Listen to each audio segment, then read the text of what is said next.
Well, I have a sense that among the Dagara people there is a real concern with the soul, the evolution of the soul or spirit of each person who is born into that village. That's and correct. I would imagine a sense of some kind of purpose of the Dagara people themselves. Yes, that's true. The function of the soul is extremely carefully examined, because the soul is not an entity that has a start and an end. The soul is in constant orbital mode between the land of the ancestors and the land of the tribe.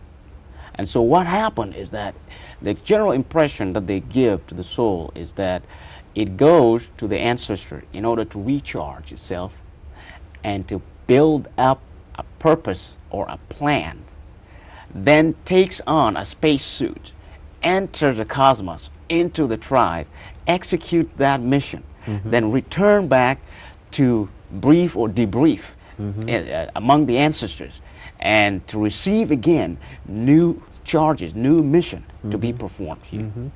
Now, of course, in the Western world, there is some small amount of scientific interest in this question of the nature of the soul and the nature of other dimensions with which we interact. And in some cultures, like the Tibetan culture, there's a very evolved knowledge. But I sense that in your community, the Dagara people have also developed a highly evolved working relationship between the world of the tribe and the world of the ancestors. In fact, that's a kind of rhythm, that is a spiritual rhythm that the village live by. In other words, it determines the whole cultural fabric, and as well as the nature of the interaction between member of the same village, member of the same tribe, etc. Because the kind of respect which is given to the soul is the same as the respect that is given to the ancestor, because soul means an ageless entity that is preparing itself to bring a substantial contribution to the betterment, to the stability of a community, a given community. In this case, it's either a village or an entire tribe. And so therefore, the one thing that people get interested in is not so much the physical constitution, but the containment, or what is contained within that physical appearance. Because that is the one that contains the truth, the information that lead to the exact identity of the kind of physical appearance that we have in front of us. You even write about, in a very interesting way, in reference to your grandfather, who was your teacher when you were a child, about how sometimes he would take on a very smelly characteristic. He wouldn't wash, and he would cultivate really pungent, powerful odors around him. And this was related to maintaining the purity of the souls. In fact, that's true. The ancestral land is recognizable by an attractive smell. It's unattractive. An attractive smell. Yes. And anything that smells bad, in other words, is something that is reminiscent of the proximity of such a world. Therefore, it is not uncommon to see elders who, therefore, are said to be moving slowly toward embarking for that world, to actually do their own dress rehearsal in terms of scent, negligence of physical appearance, simply because of the gradual greater and greater focus on matters pertaining to the soul. Yes. And of course, those of us who are still in the growing process find that quite repulsive, to say the least. And that translates, of course, the difference between the young and inexperienced human being, as opposed to the one that has almost completed his journey and is about to go on and join hand with the ancestors. And well, it's just the opposite of sort of the conventional wisdom that cleanliness is next to godliness. Well, that's right. That's right. You know, there's room here, of course, to at least admit to the fact that, you know, what is embraced by one culture can be seen as upside down in another culture. And in my village, of course, the tendency for the elders, of course, to be very cold in front of very correct physical appearance translate the fact that that appearance is more connected to a desire to stick around here, to stick around in this area, than a desire to actually show attraction toward the other world. Yes. Your grandfather, who was your teacher, was also considered, would you say, a magician or a healer, a wise man? All of these things, I Well, it's guess. actually, yeah, all of these things combined. You know, titles are very hard to come by in the village itself.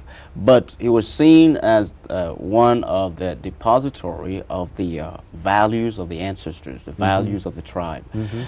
He performed a lot of healings on a daily basis on people, some of whom were coming from pretty far away, outside of the tribal limits, the village limits was most of the case. But he was also a person who was very versed in what I will call the science of magic, who knew how to surveil, for instance, the farm from his room. The farm was 8 miles away. And at night, for some reason, he had forgotten to sleep, and he would sit there and look through a clay pot full of water. And while you would see water, he would see the whole picture of the farm. And that, of course, if you want to look at it from a purely Western point of view, that's magical. It's like crystal gazing. Well, that's right, it's like crystal gazing.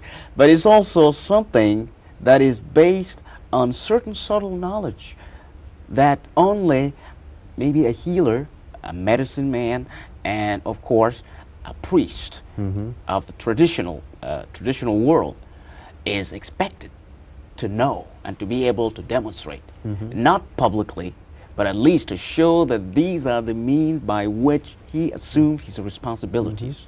You've written that among the Dagara people, there many different esoteric arts were practiced, and there were many different esoteric societies, each promoting a different specialized practice, and that although the tribal group was very open to accepting these things, it was very important that the esoteric practices be kept secret. That's right. This is because of the belief that is common in the village, that the hidden is alive and potent. In order to maintain power, I mean true power, that power must be hidden. You must surround that power with a great deal of secrecy. And therefore, disclosure of power was signs that that power was in the process of decay. Yes. So for some reason, becoming visible, or what they call entering the visible realm, was signs of sudden gradual erosion. Now, indeed, those different sources of knowledge that were that would currently practiced or exhibited in the village were done so by different group of people who sometimes would be in competition with one another. But that competition was mostly expressed in terms of how thick a veil of secrecy surrounded their power. But within this different magical association, if I may use that term, there was a certain kind of innate knowledge of the other having something that the one need. And so there was this constant spying of one another for a little bit of the secret that the other possessed.